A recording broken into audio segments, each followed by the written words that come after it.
From London, we're joined by Daniel Linsker, who's the head of the Americas desk at the well-known Control Risks Consultancy. Thank you very much, Daniel, for coming in. Dr. Awwad is the representative of Arabiya in South Asia, joining us from New Delhi. Thank you, Dr. Awwad, for coming. First question goes to you. Mr. Linsker, what is your key takeaway out of this speech? Which, in your view, is the most important point that Obama makes? Is it where he almost admonishes Israel? Or do you think it's the part where he's quoting the Quran and reaching out to the rest of the world, admitting American lapses in the past? Yeah, I think you've actually pointed to probably the two most important points of the whole speech. The first one is the change in tone, and I think that was best exemplified by Obama using the Quran and quoting from the Quran. Probably it was just his background which allowed him actually to get away with it.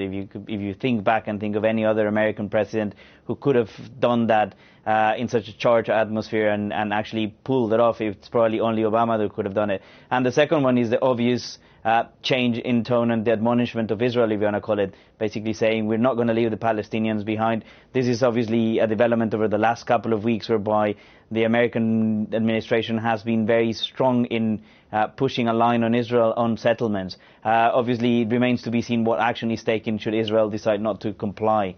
Absolutely. Well, Dr. Awwad, what is the key takeaway for you? I mean, another extremely significant point was where he actually admitted, while talking about Iran, he admitted that it was an American government that had overthrown a democratically elected government in Iran. It's a huge admission of faulty American foreign policy in the past, isn't it?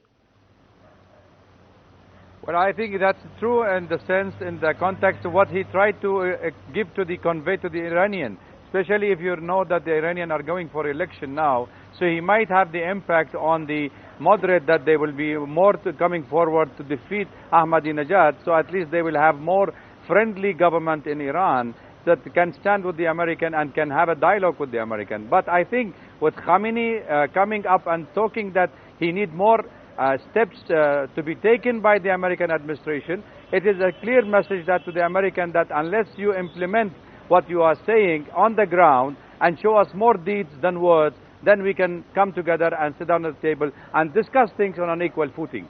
But now, you know, Mr. Linsker, the Al-Qaeda does not run on popular support. So how much of this Obama speech really matters to them? He's reaching out to the Muslim world, but even if he were to say dent the popular support among the hardliners who are anti-American in posture, how much will he really dent the Al-Qaeda? Well, I think the important point that Obama made, and probably he will be making it also through back channels, is that Al-Qaeda can be as much a threat to some of the regimes in the region as it is to the US and the Western powers around the world. I think the message should be that, as you say, Al-Qaeda is not a phenomenon that rests on popular support in most of the world. It is a splinter, small faction of radicals, networks of groups, cells divided across the country, which can actually also harm the interests of a lot of the regimes in the region. So I think the point to make is that it is a common enemy to a lot of the regimes, and it shouldn't be treated any other way. And so basically what he would be trying to say is it is something that we have to do together in the interest of everyone. But, you know, it's the most also so important is not, you know, as far as Obama's speech is concerned, it's not what he said.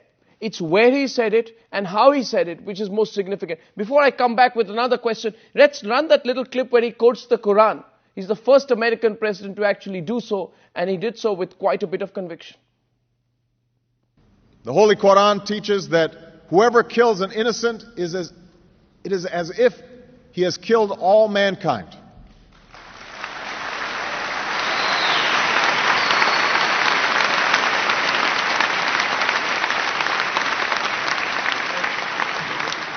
And the Holy Quran also says, whoever saves a person, it is as if he has saved all mankind.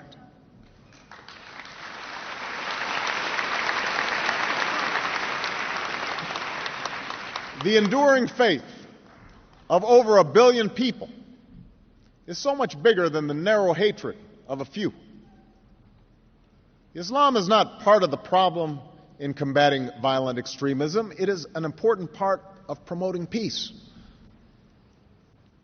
Well, he said it with conviction. Without doubt, he said it with a lot of conviction. Now, Dr. Awwad, would anyone have imagined, say 6 months back, that there would be an American president who would land in the capital of a Muslim nation, questioning the very essence of American foreign policy and saying, we made so many mistakes in Iran, it taught us, he said, quoting Jefferson, taught us not to indiscriminately use our own power. It's a policy shift, however symbolic it may be.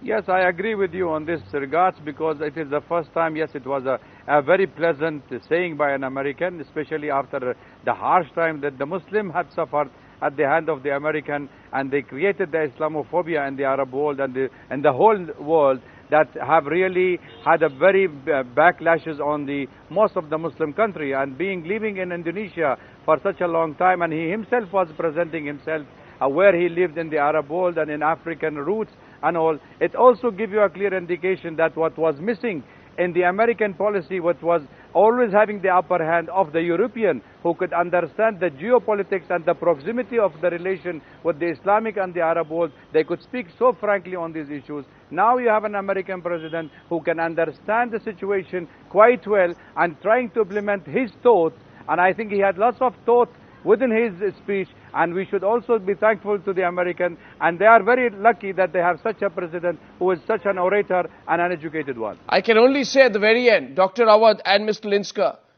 that the only place where we can be sure of a negative reaction coming is Israel. They are not going to like this speech. We know that.